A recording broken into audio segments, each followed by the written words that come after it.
What's up, guys? Jason L here, Jay's Genius Gaming, how the hell you want to know me. Today I'm going to go and show you guys how to set up a local network area streaming setup which eliminates the use of using a capture card. This idea has been given to me with the help of a very nice guy on Twitter. I'm gonna link his bio and his page in the description later. This guy came up with the idea first, put it on Reddit and some couple other links, and basically found a way to set up a local area network streaming where you can stream from your game rig to a second rig and use that second rig to broadcast to, say, Twitch, Restream, Hitbox, whatever you need it to stream into. This eliminates the use of a capture card, which is great if you still have a second system lying around, because it's cheaper. In case you do have the second system, of course. If you need to buy capture cards are pretty expensive if you want to get the fast enough ones.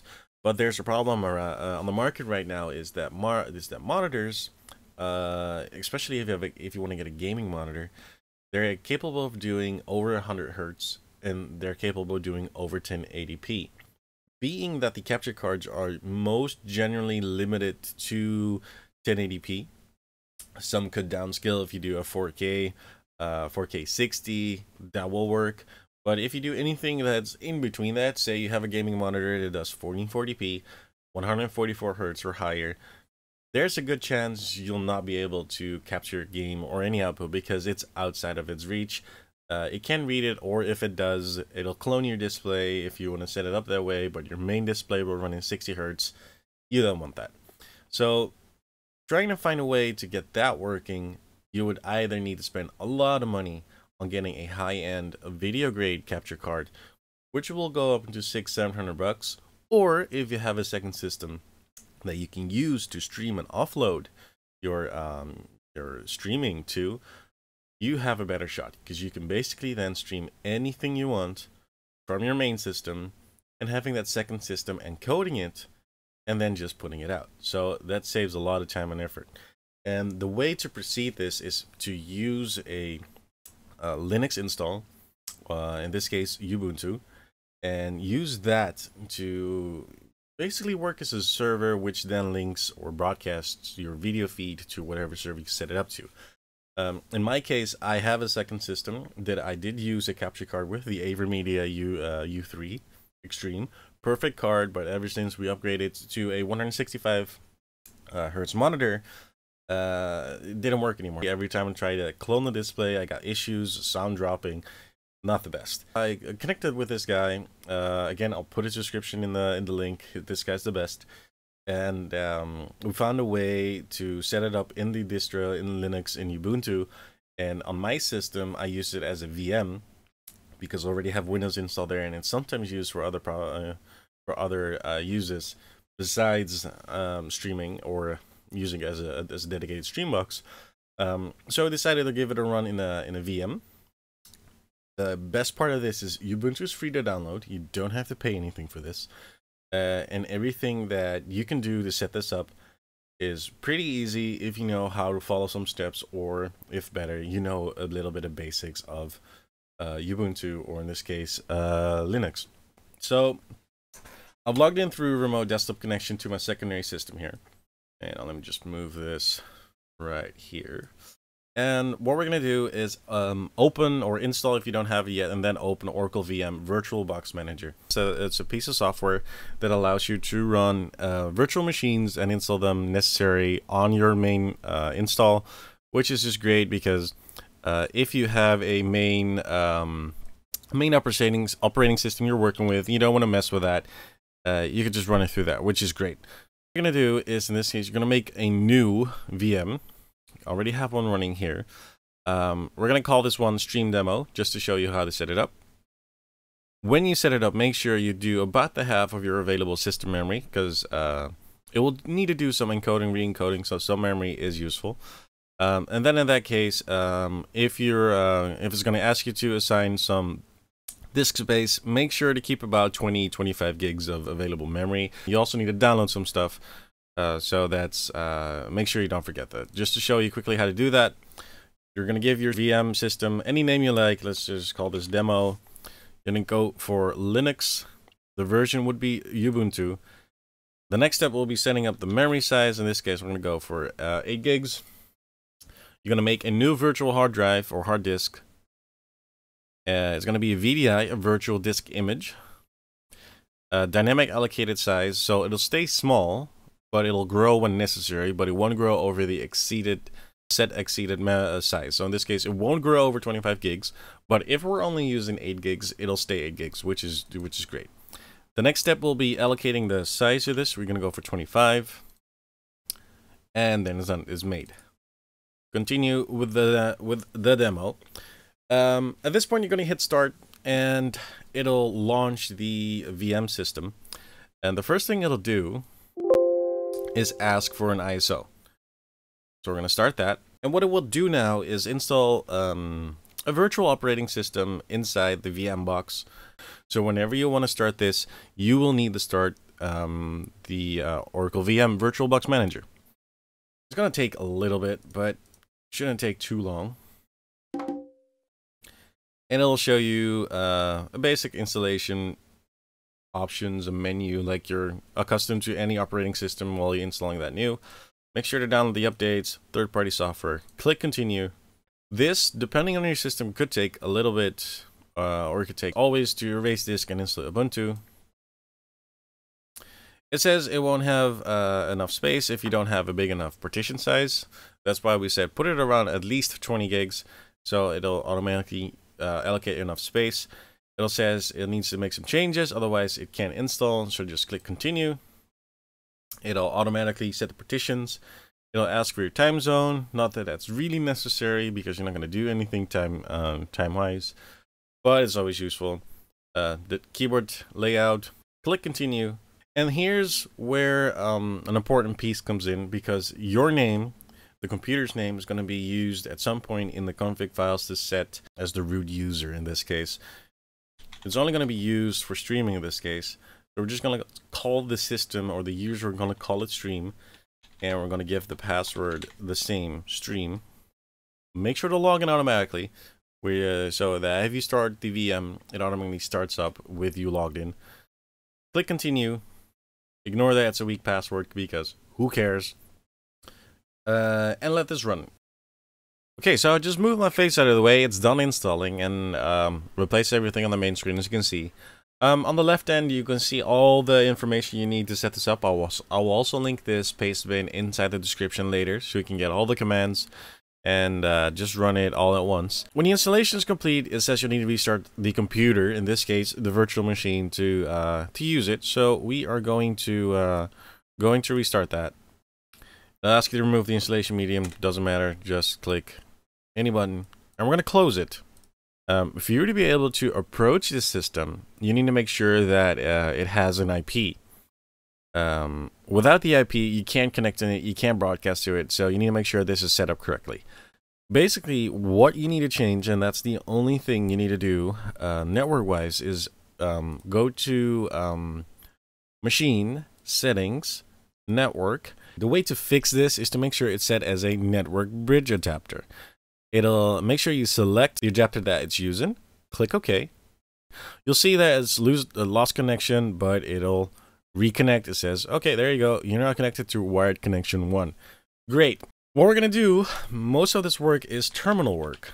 And a terminal is going to say crude for all the Linux users out there, but for the Windows users that never used Ubuntu, it's basically command prompt, but for Linux, or Unix in this case. The first things we are going to do is run all these commands we have on the left here. We're going to run them in order, because these are needed to download and install the packages, the programs, the software, the libraries to make this all working. So I'm going to go full screen this. What you want to do for ease of sake is add the terminal to your hotbar, because we're going to need a couple. Inside the VM, you have a Firefox browser. Go to pastebin, nginx stream setup, credit to, credit this guy. This guy helped me out with this. He found out how to set this up, and it's just great. So we're going to copy this line by line. I'm going to go to here, paste, press enter, You're going to enter the password you set for your user account. You're going to enter the password. In this case, it's stream we set up, and it's going to install. Press Y to confirm that it needs to install. It's going to take some space, and we're going to wait until it's done.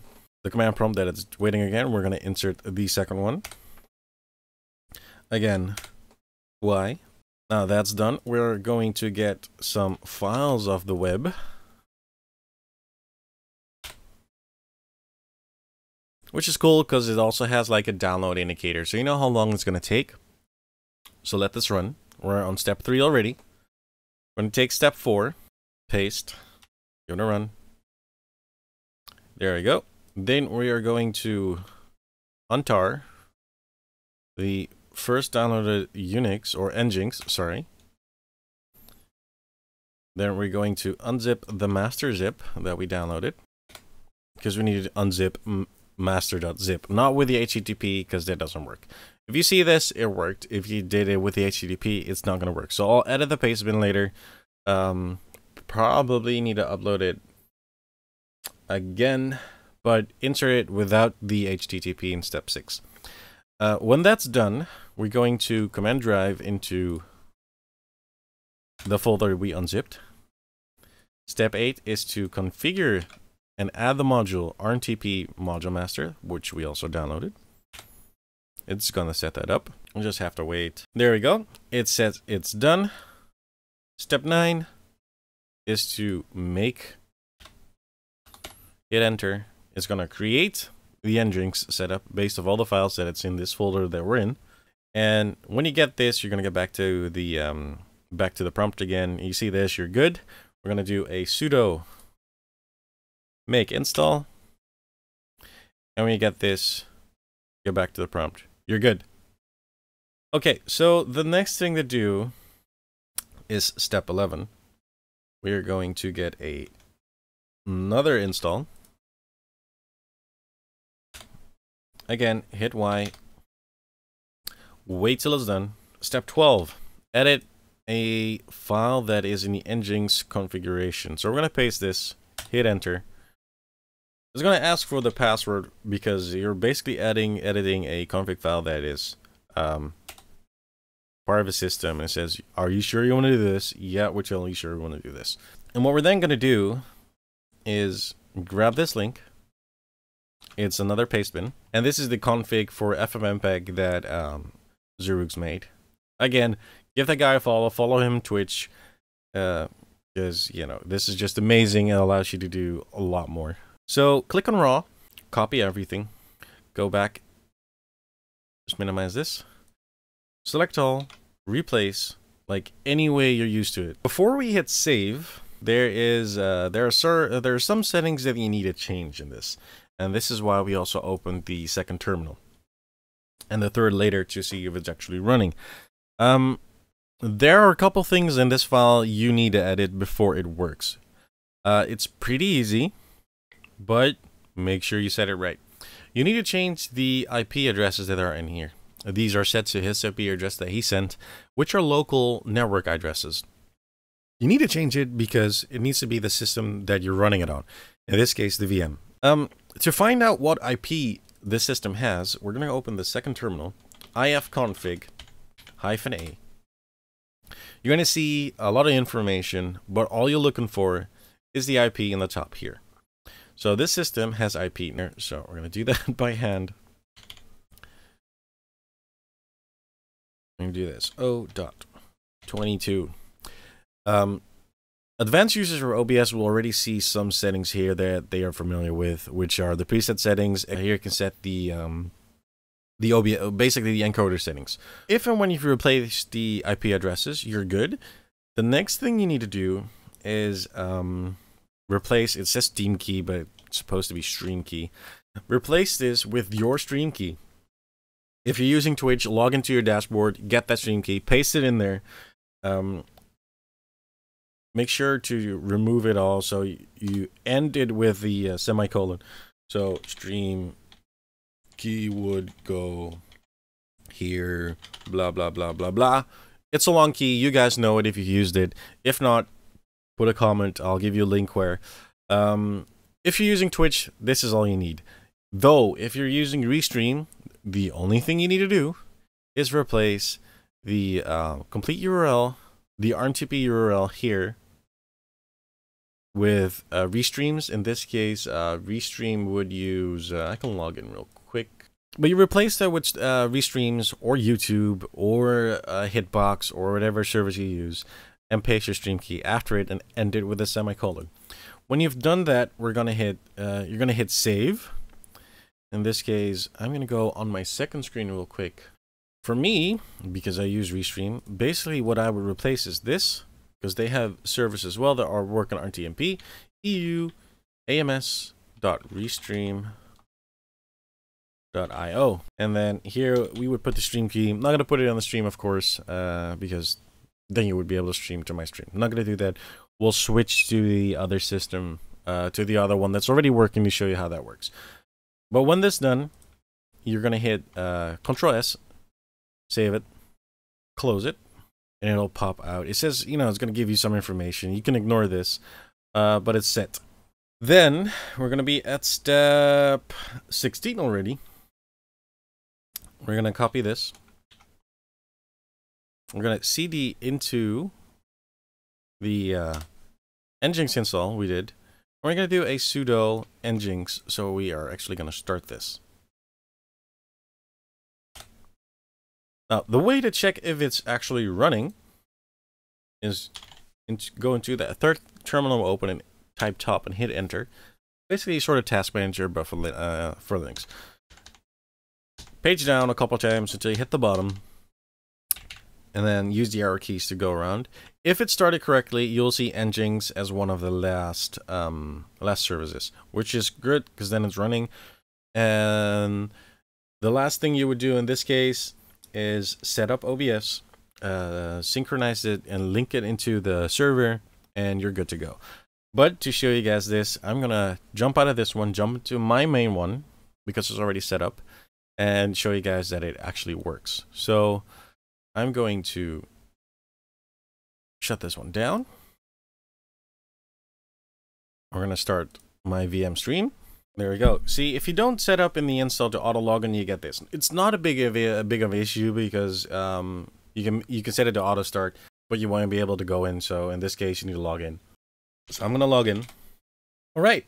So I'm going to open a couple terminals again.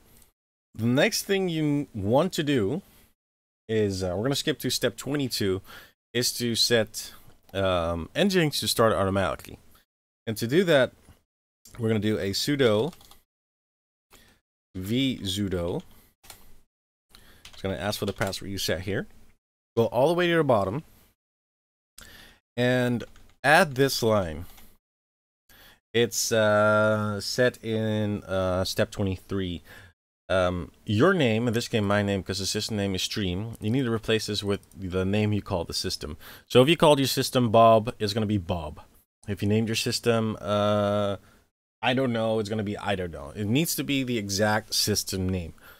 If you don't know what you named it, just do a couple steps back and figure it out, and because it's pretty important, otherwise it won't auto start because it's not installed as a service.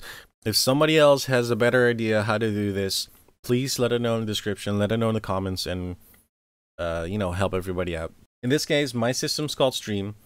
We're going to add this, and what it does, it's not going to ask for a password every time we run the nginx service, which is great because then we can auto run it. It says modified, Control X, save modified buffer, yes, enter. So now it's saved. The next thing to do is to then make sure that it starts automatically. So you type startup. In this case, startup applications. We already added it here, but we're going to do it again just to show you guys. Name it something new. It makes sense to you. Nginx service. Browse. You're going to need to head back in the top bit so you get the disk drive. Go to user. Go to local. Go to nginx, hit sbin, and you'll see nginx. Open, then you add it, and you can give a description if you need it so you know what it actually does. I'm not going to do that, already have that. And that's all. you save it, you close it, and now every time the system starts, it will automatically start nginx. To show you that this is actually working, I'm going to do a small extra screen cap here. So the way to test this out is you need to change a couple settings on your local end in this case. And the way to do that is we are going to grab our OBS. You're going to hit settings on your OBS, and you have to change a couple things. Because you're basically not streaming to Twitch anymore, but to your custom server, you need to add some changes to the stream output. The first thing to do is go to stream, pick custom streaming server, and add this line, which is RNTP, the IP address of your system that you set in the VM, or where you installed Ubuntu, /transcoder/, and the stream key is origin, no caps, all small caps. That's it. Also, don't forget, because you're streaming locally, you can up the bitrate. Because it's busy, we can't do that. On output, set it to, if you have an NVIDIA card, NVENC. If you want to do x64, you know, it's fine. But if you have an NVIDIA card, you can just up the bitrate to as high as you want. 20,000 or 20 Mbit is fine for this. Interval on 0, low latency, main, level auto, profile. Just keep this all based. Click OK. And then you're set. And for this, I'm going to switch onto my Twitch. So I just clicked start streaming. And we're going to wait for the stream to pop up. I'm going to mute this here. So what it basically does now, it's connecting onto the local network. What it then does is, see, there you go. It connects to that server, and that server will broadcast onto Twitch or whatever service you set it to. In this case, we're going to get 720 60p in. And you can see it works. My main monitor now is running 165 Hertz. I can do whatever game I like. I'm not going to get any issues like, oh, it's not supported. It's outside of its range. You can't do anything with it. Throw your capture card on the paper bin or in the, in the recycling. The server now handles all coding, encoding, and decoding, and pushes that out. All your OBS locally is doing is sending that video feed onto the server, and you're done. It broadcasts with audio because you're sending audio and video. It broadcasts with desktop, which is great. And then you're all set to do it. This is all you need to do. Is not even an hour's work if you know how to set it up. If you're accustomed with Ubuntu, you could probably do it even faster. And that's it. This is all you need to do to set this up as a service, as a stream, as a secondary system. And it's just great because it allows you to stream without a capture card, which is just perfect. There are certain tiny things you need to make sure if you're running this as a VM, you make sure to give it enough computation power to encode and decode. I'm going to show you that real quick. We're going to shut down this system because for this we need to shut this down. Is go to settings and go to system. You have motherboard. It says how much memory you allocated to it, but it also says processor if you've installed or enabled VM support. In this case, the workstation that's running on has 12 CPUs. It has a double Xeon, so I allocated 6 CPU cores, so it can run with that. Acceleration, I set it to Hyper-V. It has VT and AMD Max installed for hardware virtualization. Sorry. So it has support for that, and that's all you need to do. Click OK, and there we're done. The nginx service now starts automatically, so whenever you start the VM, it automatically starts. If you shut it down, I can show you that, because we shut down the VM, it won't have any stream anymore. So it's actually offline. And I can show you that here. There we go, because my webcam's in front of it. So it was actually offline. So as soon as we start the VM stream again, the service starts, it can connect, and it's live. So If you have any questions, type a comment, leave it below. If you have any ways to improve this to make it easier, also drop it down below. I'm gonna give another big great shout out to I need to get his Twitter page because I keep forgetting this. There you go, here he is. To ZX11, he came up with the idea, so give that guy a follow, give the guy a following on his Twitter, give the guy a follow on his Twitch. Definitely worth it, because this is a free way to, if you have a second system, to stream any resolution, any hertz, any frame rate, as long as the systems and your network are able to keep up with it. While you're at it, give me a follow on YouTube, on Twitch, or whatever, if you feel like it. Again, any questions, drop them down below, and I hope this will work and help you out and save you a couple bucks. Good gaming.